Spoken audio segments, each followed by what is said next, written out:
مزید کہتا ہوں، امید کرتے ہیں کہ آپ سب بخیر و عافیت ہوں گے اور خدا انشاءاللہ ماہ مبارک رمضان میں آپ سب کی طاعات عبادات کو قبول فرمائے۔ یہ مہینہ جس میں ہم اور آپ ابھی زندگی بسر کر رہے ہیں، یہ بہترین مہینہ ہے اگر ہم اور آپ درک کر سکیں، اس لیے کہ روایتوں میں ہے کہ اس بابرکت مہینے کے پہلے ہی رات میں انسانوں کے گناہوں کو معاف کر دیا جاتا ہے اور شیطان جیسے گمراہ کرنے والے موجود کو قید کر دیا جاتا ہے، اور انسان کے اس مہینے میں سانس لینے کو عبادت اور تسبیح شمار کیا جاتا ہے، سونے کو عبادت شمار کیا جاتا ہے۔ تو کتنا ثواب ملے گا ان لوگوں کو جو اس بابرکت مہینے میں پڑھائی کریں، لکھیں، ریسرچ کریں، تحقیق کریں، اپنی دینی تعلیمات کو سیکھنے کی کوشش کریں، تو ان لوگوں کے لیے تو یہ مہینہ ثواب کا ہی مہینہ ہے۔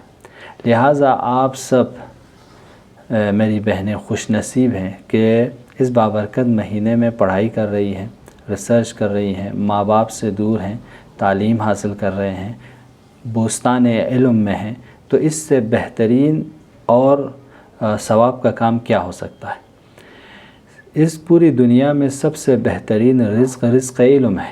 ہم اور آپ کو معلوم ہے کہ پیغمبر گرامی اسلام ایک دفعہ مسجد نبوی میں جب تشریف لائے تو وہاں پہ دو گروپس تھے، کچھ لوگ عبادت میں مشغول تھے، کچھ لوگ علمی ڈسکشن کر رہے تھے، پاس میں بیٹھ کر مناظرہ کر رہے تھے، بحث و گفتگو کر رہے تھے کسی ٹاپک پر۔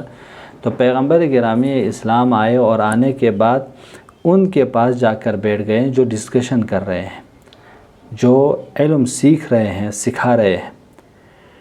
جب یہ دیکھا تو اصحاب نے سوال کیا، رسول اللہ یہاں پہ تو دو گروپ ہیں، آپ یہاں پہ کیوں تشریف لائے؟ تو فرمایا کہ یہ دونوں گروپ خیر پہ ہیں، دونوں اچھے کام میں ہیں، لیکن علم حاصل کرنا، علمی بحث میں شرکت کرنا زیادہ ثواب ہے۔ تو ہم اور آپ الحمدللہ اس بابرکت مہینے میں ایک چھوٹی سی پلیٹ فارم کے ذریعے، اس آن لائن کلاسز کے ذریعے کوشش کر رہے ہیں کہ پیغمبر گرامی اسلام کی اس سنت کو زندہ کریں، کہ پیغمبر گرامی اسلام خود صاحب علم تھے، صاحب عقل، صاحب فکر تھے، جنہوں نے ہم اور آپ کو پڑھنا سکھایا، جنہوں نے ہم اور آپ کو بتایا کہ علم حاصل کرنا ہر مرد اور زن پر واجب ہے، ہر عورت پر، ہر مسلمان مرد عورت پر واجب ہے۔ اس علم کو حاصل کرو ولو تمہیں چین تک بھی سفر کرنا پڑ جائے، اس علم کو سفر کرو، اس علم کے راہ میں تمہارے خون بھی بہہ جائے تو بہنے دو، لیکن اس علم کو حاصل کرنے سے رکو نہیں۔ تو اب ایسے میں ہم اور آپ اس بہترین پلیٹ فارم سے فضائے مجازی کے ذریعے، اس آن لائن کلاسز کے ذریعے اگر اس سنت کو جاری رکھنے کی کوشش کریں تو شاید اس سے ہمارے اور آپ کے وقت کے امام ہم اور آپ سے راضی ہوں، ہمارے اور آپ کے وقت کے امام زمان اجر اللہ تعالیٰ فرجہ الشریف، اور ہم اور آپ سے کہیں کہ تم نے اس پرآشوب دور میں جہاں تم ویڈیوز کو دیکھتے ہوئے، فلم دیکھتے ہوئے، باقی چیزوں کو دیکھتے ہوئے گزار سکتے تھے، تم نے اس زمانے میں میرے دین کو سیکھنے کی کوشش کی، میری تعلیمات کو سمجھنے کی کوشش کی، تو شاید امام زمانہ کی دعاؤں میں ہم اور آپ شامل ہو جائیں۔ تو لہٰذا ان چیزوں کو کبھی کم نہ سمجھیے گا، اس لیے کہ آج سے ہم اور آپ تفسیر کی کلاس پڑھنے جا رہے ہیں۔ تفسیر یعنی ہم اور آپ کو معلوم ہے کہ خداوند عالم کی دو کتابیں ہیں، خدا نے ہم انسانوں کو دو کتابیں عطا کی ہیں، ان میں سے ایک قرآن ہے، ایک یہ کائنات ہے۔ کائنات کے ایک ایک ذرہ آیات الہی ہے۔ ہم اور آپ کو قرآن میں ہے نا کہ تم لوگ غور کیوں نہیں کرتے کہ کچھ آیتیں تم لوگوں کے پاس ہیں، کچھ آیتیں تمہارے اندر ہیں، کچھ لوگ تم آس پاس آفاق میں، انفس میں توجہ کیوں نہیں کرتے؟ فی آفاقہم آیات فی انفسہم آیات، تمہارے اندر خود کچھ آیات ہیں۔ آیات مینس یعنی خدا کی نشانیاں، خدا کے کلمات، خدا کے ٹیچنگز، تعلیمات۔ تم کائنات کے ایک ذرے کو دیکھو، خدا یاد آ جائے گا۔ کائنات کی چھوٹی سے چھوٹی ذرے سے لے کر بڑی بڑی کہکشاں، سیارے، ستارے، گلیکسیز، ان سب میں آپ دقت کریں گے، معلوم ہو جائے گا کہ یہ پوری کھلی کتاب ہے خدا کی۔ لہٰذا کانٹ جیسے فلاسفر جب آسمان میں رات میں آسمان کو دیکھتا ہے اور ستاروں کے چمکنے کو دیکھتا ہے تو کہتا ہے کہ وہ انسان جو ہر چیز کا انکار کرتا ہے کہتا ہے کہ جب میں رات میں ستاروں کو دیکھتا ہوں، ستاروں کے چمکنے کو دیکھتا ہوں، سمجھتا ہوں کہ اس کا کوئی خالق ہے، اس کا کوئی بنانے والا ہے۔ تو یہ کیا ہے؟ یعنی خدا اپنی مخلوقات کے ذریعے، اپنی موجودات کے ذریعے ہم اور آپ کو اپنے طرف پہنچوانا چاہتا ہے۔ لہٰذا کائنات میں خدا کی پوری کائنات خدا کی کتاب ہے، کھلی کتاب ہے۔ جتنا آپ اس کائنات میں ریسرچ کریں گے، تحقیق کریں گے، انسان کے ایک ایک جسم کے اعضاء کے اسپیشلسٹ ہوئے، لیکن جتنے آپ انسان کی باڈی پر ریسرچ کرتے جاتے ہیں اتنا آپ مومن ہوتے جاتے ہو کہ ہاں اس کا کوئی نہ کوئی بنانے والا ہے، ایسا تو نہیں ہے کہ یہ خود سے وجود میں آیا ہو۔ اسی طرح کائنات کے جتنے بھی آپ زیولوجی کے بحث میں جب آپ جاتے ہیں تو اس میں آپ جب پڑھتے ہیں تو بہت سی چیزیں آپ کو حاصل ہو جاتی ہیں۔ اسی طرح سائنس جب آپ لوگ پڑھتے ہیں تو سائنس کے ذریعے آپ بہت سی چیزوں کو سمجھتے ہیں۔ لہٰذا سائنس اور دین میں یہی تو فرق ہے۔ سائنس جو ہے ہم اور آپ کو مخلوقات کے ذریعے خالق تک پہنچاتا ہے، خدا تک پہنچاتا ہے سائنس، لیکن دین جو ہے خالق سے مخلوقات کو پہچانوانے کی کوشش کرتا ہے کہ دیکھو تمہارا کوئی خالق ہے، اس خالق کے تم لوگ بندے ہو۔ لیکن سائنس اور دنیا کی تعلیمات ہم اور آپ اگر اس میں صحیح سے ایک جہت کے ذریعے، ایک زاویے کے ساتھ اگر پڑھیں کہ اس کو کس نے وجود میں لایا ہے، تو ہم اور آپ کو خود بخود ہمارے اور آپ کی تحقیق آس پاس جب نظر دیکھتے ہیں، دن کو آتے ہوئے دیکھتے ہیں، رات کو جاتے ہوئے دیکھتے ہیں، سورج نکلتے ہوئے دیکھتے ہیں، چاند کو ڈوبتے ہوئے دیکھتے ہیں، بادل کا آنا، بارش کا برسنا، سورج کا نکلنا، دھوپ کا نکلنا، گرمی، سردی، یہ سب کے سب آیات الہی ہے، نشانی ہے، خدا کے کلمات ہیں، خدا کے تعلیمات ہیں۔ اس کے ذریعے ہم اور آپ کو یہ سوال آئے گا آخر ان سب کو کس نے وجود میں لایا؟ یہ رنگ برنگے پرندے، یہ عجیب و انواع و اقسام کے پیڑ پودے، یہ پھول، یہ گلاب، ان سب کو آخر ان میں خوشبو کس نے وجود میں لایا؟ ایک ایک چیز پہ ہم اور آپ دقت کریں گے تب جا کے ہم اور آپ کہاں پہنچتے ہیں؟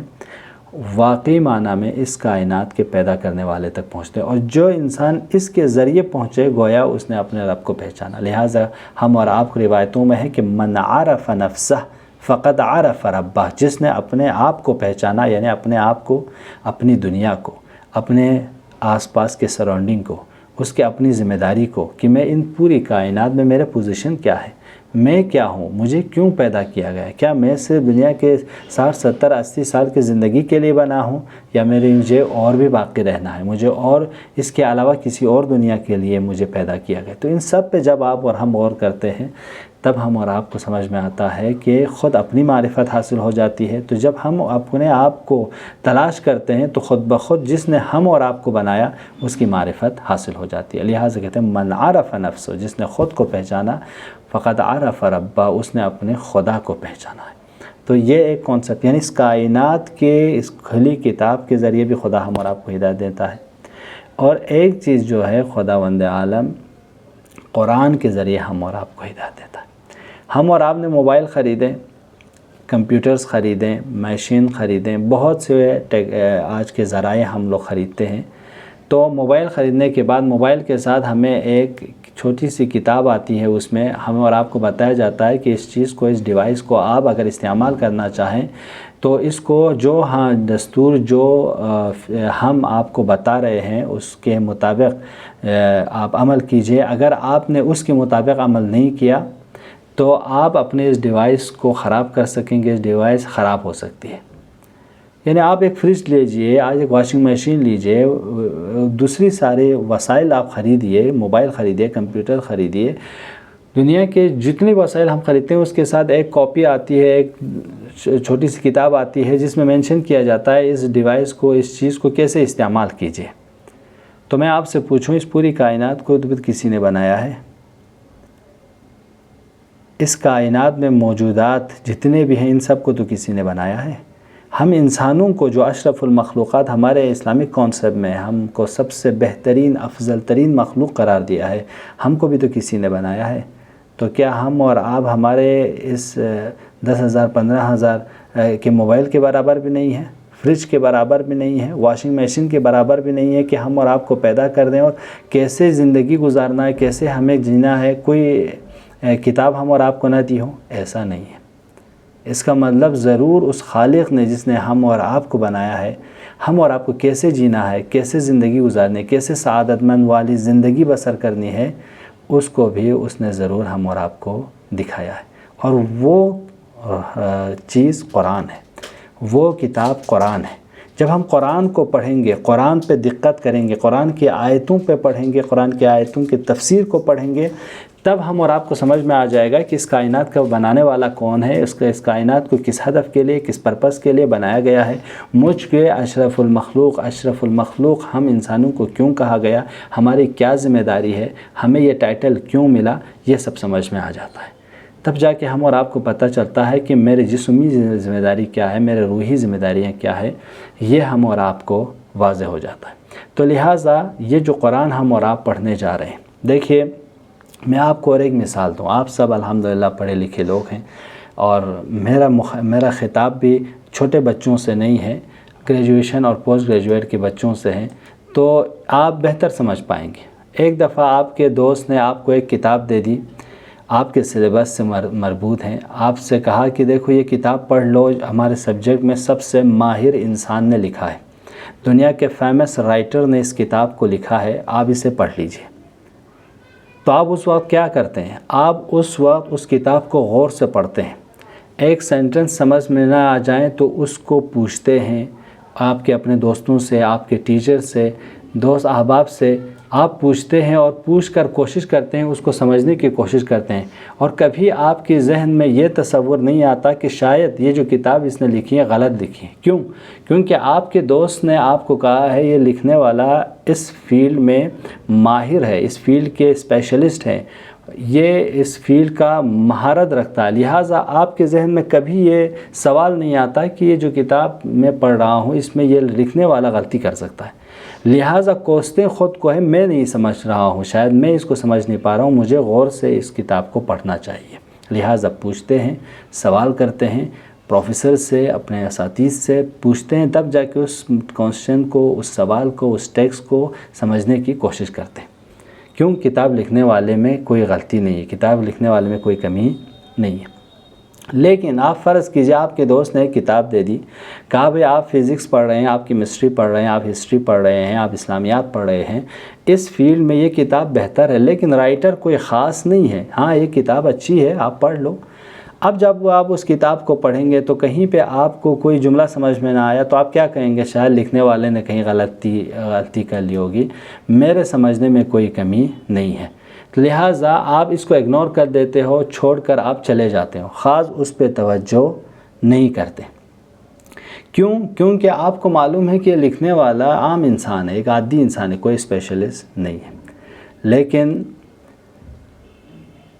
میری بہنوں، یہ قرآن، کتاب قرآن، جس کو پیغمبر جیسے صادق اور امین نے ہم اور آپ سے کہا کہ یہ اس کی کتاب ہے کہ جس کے یہاں کوئی شک اور شبہ نہیں ہے، یہ کتاب ہدایت ہے، یہ کتاب خیر ہے، یہ کتاب نور ہے، یہ کتاب سعادت کی طرف تجھے رہنمائی کرے گی، تم اس کتاب کو پڑھ لو، تمہیں نجات ملے گی، تمہیں ہدایت ملے گی۔ تو ہم اور آپ کتنا اس کتاب کو پڑھ رہے ہیں، کتنا اس کتاب کے بارے میں سوچ رہے ہیں، کتنا ہم اور آپ اس کتاب پر غور کر رہے ہیں، کتنا ہم اس کتاب کو امپورٹنس دے رہے ہیں۔ تو یہ کلاسز اس بنا پر اہمیت رکھتی ہے کہ ہم اور آپ جو یہاں پہ آئے ہیں آج کے ان کلاسز میں، تفسیر کی کلاسز کو پڑھنے کی وجہ ہے کہ ہم اس کتاب کو پڑھنا چاہتے ہیں جس کتاب کو کائنات کے عالم نے، سب سے بڑے عالم نے لکھی ہے۔ اس کائنات میں اس سے زیادہ علم کا مالک کوئی نہیں ہے، اس کائنات میں سب سے زیادہ حکمت کا مالک کوئی نہیں ہے، اس کائنات میں سب سے زیادہ قدرت مند کوئی نہیں ہے اس کے علاوہ، خدا کے علاوہ۔ تو اس کی کتاب کو ہم پڑھنے آ رہے ہیں، تو اس وقت ہم اور آپ کو کتنی تیاری ہونی چاہیے؟ ہم کو طہارت سب سے زیادہ شرط ہے اس کتاب کو پڑھنے کے ساتھ پہلے، کہ ہم طہارت کے ساتھ آئیں، ارادے کے ساتھ آئیں، روب قبلہ کھڑے ہوں، عزم کے ساتھ ان کلاسوں میں بیٹھیں، لکھیں، اور لکھنے کے بعد اس کتابوں، اس چیزوں کو سمجھنے کی کوشش کریں۔ تو ہم اور آپ آج انشاءاللہ اس کتاب کو پڑھنے جا رہے ہیں۔ خدا ہم اور آپ کو توفیق دیں، اس کتاب کے کچھ چیپٹرز، کچھ احادیث، کچھ آیات اور کچھ سورے ہم اور آپ پڑھ سکیں، اور اگر ہم اور آپ کو لگتا ہے کہ یہ کلاس اور قرآن کی کلاسز ہم اور آپ کے لیے مہم ہے تو ماہ مبارک رمضان کے بعد ہم لوگ ویکلی اس کلاس کو کنٹینیو رکھیں گے، تاکہ انشاءاللہ جو عزم و ارادہ ہم لوگ رکھ کے جائیں اس پہ ہم اور آپ باقی رہ سکیں۔ تو میں آپ کے لیے ایک پاور پوائنٹ شیئر کرتا ہوں، اس میں آج کے سورہ ہے سورہ حمد، اس کو ہم لوگ ایک تلاوت کرتے ہیں، اس کا ترجمہ کرتے ہیں۔ صلوات پڑھتے محمد و آل محمد۔ آواز آ رہی تھی آپ سب کو واضح؟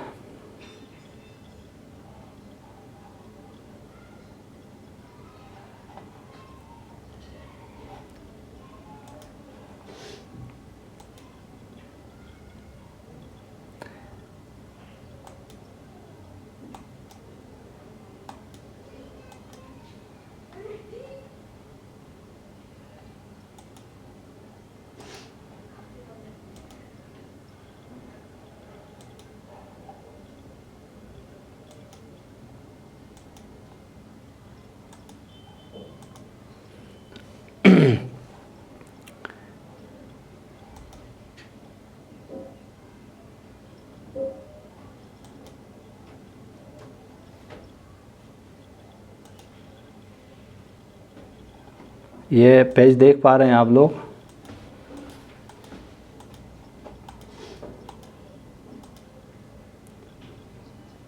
جی، تو میں آپ میں سے کسی سے گزارش کروں گا، یہ سورہ حمد ہے، اس کو آپ لوگ پڑھ لیجئے، آپ لوگ اگر دیکھ رہے ہیں۔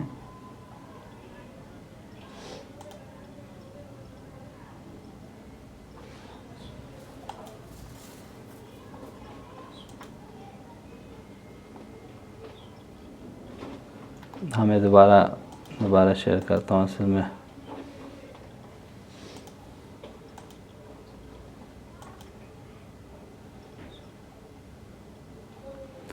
خیر، سورہ حمد تو سب کو یاد ہے، پڑھ لیجئے، چونکہ یہ دکھا نہیں رہا ہے۔ سورہ حمد ایک بار پڑھ لیجئے۔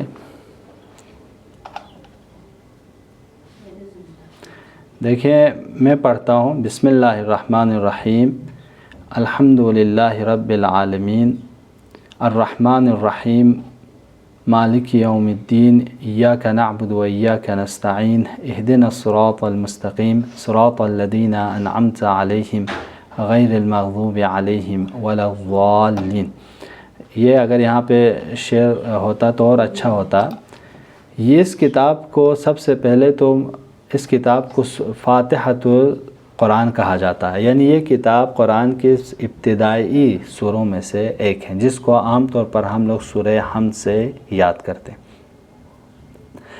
اس میں تقریباً 7 آیتیں ہیں، جس کو آج ہم صرف سرسری ترجمہ کرتے ہیں، کل اس کی میں تفسیر آپ لوگوں کو بیان کروں گا انشاءاللہ۔ بسم اللہ الرحمن الرحیم سے مراد سب کو پتہ ہے کہ ہم خدا کے نام سے شروع کرتے ہیں، جو رحمان ہے، رحیم ہے۔ رحمان سے مراد ہے جو اس پوری کائنات کے سب پر رحم کرنے والا، مسلمان، غیر مسلمان، اچھے، برے، گنہگار، نیک، صالح، بدکار، سب پہ رحم کرنے والا۔ رحیم یعنی کل قیامت میں صرف خاص صالح اور متقین بندوں پر رحم کرنے والا۔ تو میں اس خدا کے نام سے شروع کرتا ہوں اپنے ہر کام کو، ہر چیز کو، جو ہم اور آپ پڑھائی کرتے ہیں، کھانا کھاتے ہیں، کپڑا پہنتے ہیں، اٹھتے ہیں، بیٹھتے ہیں، ہر جگہ جو بھی اسٹارٹ کرتے ہیں کسی چیز کو، تو اس وقت ہم کیا کہتے ہیں؟ بسم اللہ۔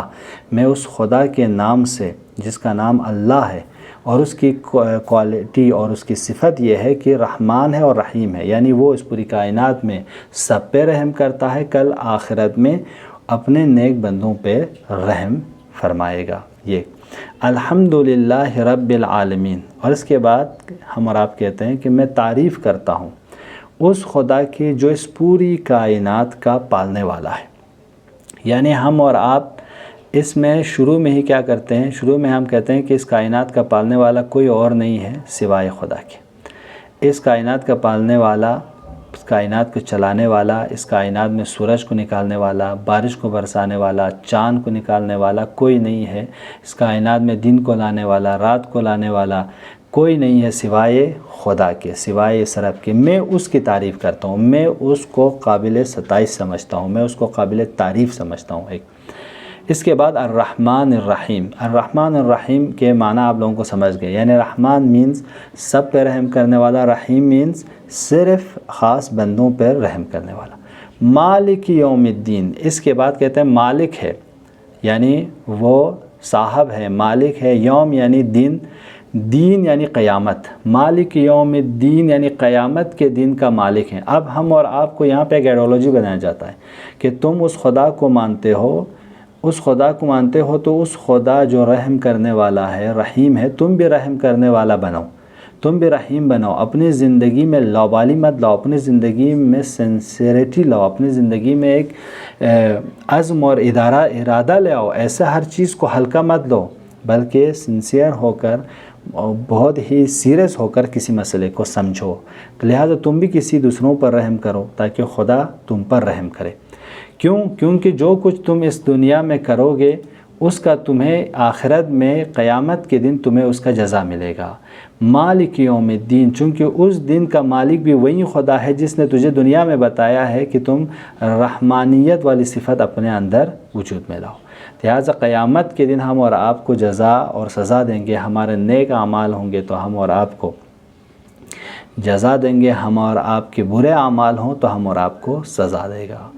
ایاک نعبد و ایاک نستعین، اب یہاں پہ بتایا جاتا ہے کہ میں صرف اور صرف خدا کی ہی عبادت کرتا ہوں، یعنی اس کا مطلب میں بہت سے خداؤں کو نہیں مانتا، میں بہت سے خداؤں کے سامنے سجدہ بھی نہیں کرتا۔ و ایاک نستعین، اور میں بالخصوص صرف تجھ سے ہی مدد چاہتا ہوں پروردگار، میں کسی اور سے مدد نہیں چاہتا۔ یعنی اس کا مطلب کیا ہے؟ اس کا مطلب یہ ہے کہ ہم عبادت کرتے ہیں تو صرف ایک کی، کئی خداؤں کی عبادت نہیں کرتے۔ جس طرح اس دنیا میں بہت سے آئیڈیالوجیز ہیں، بہت سے مکاتب فکر ہیں جو کئی خداؤں کو مانتے ہیں، جو دو خداؤں کو مانتے ہیں، اچھے خیر کے خدا ہیں، شر کے خدا ہیں، بارش کے خدا ہیں، سورج کے خدا ہیں، بہت سے خدا، یعنی ملین میں خداؤں کو مانتے ہیں، لیکن ہم اور آپ کی آئیڈیالوجی کے مطابق صرف ایک خدا، اسی کی ہم عبادت کرتے ہیں، اسی سے ہم مدد مانگتے ہیں۔ اس کے بعد مدد کس چیز کی مانتے ہیں؟ مانتے ہیں اہدنا الصراط المستقیم، کہ پروردگارہ مجھے صراط مستقیم پر، یعنی صحیح راستے پر، جو راستہ تیرا راستہ ہے، جو ہدایت کا ہے، اس راستے پر مجھے ہدایت فرما۔ اب وہ صراط مستقیم کیا ہے؟ توضیح دیتا ہے، صراط الذین انعمت علیہم، صراط مستقیم وہ راستہ ہے جس پر خدا کی نعمت ہے، صراط الذین انعمت علیہم، جس پر اے خدا تیری نعمتیں ہیں، غیر المغضوب علیہم، جس پر تیری غضب نہیں ہے، ولا الضالین، اور نہ اس میں کوئی گمراہی ہے۔ بس صراط مستقیم کے اگر ہم ظاہری طور پر اسی آیت میں دیکھیں تو تین کوالٹی ہے۔ صراط مستقیم کی پہلی صفت یہ ہے کہ جو وہ راستہ ہے جس میں خدا کی نعمات ہیں، دوسرا صفت یہ ہے کہ وہ غیر المغضوب ہے، اس پہ کوئی غیظ و غضب نہیں ہے، ولا الضالین، اور نہ کوئی اس میں گمراہی ہے۔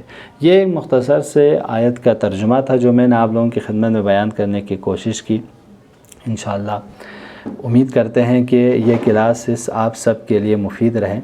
اگر کوئی آپ لوگوں کو سوال ہو اس سلسلے میں تو انشاءاللہ پوچھئے، اور کل سے انشاءاللہ اس سورہ کے ہم لوگ تفسیر بیان کریں گے تاکہ ہم اور آپ کو بہتر طریقے سے اس قرآن کو ہم سمجھ سکیں، یا حتی اقل نماز میں جو سورہ ہم اور آپ پڑھتے ہیں اس کو بہتر طریقے سے سمجھ سکیں۔ جی اگر کوئی سوال ہو تو میں آپ لوگوں کی خدمت میں ہوں۔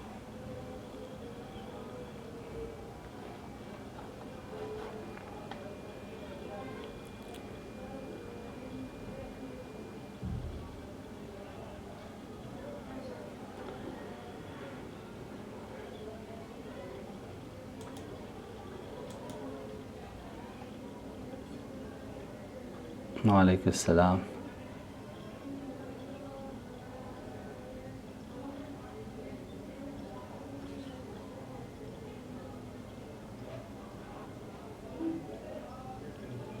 ہاں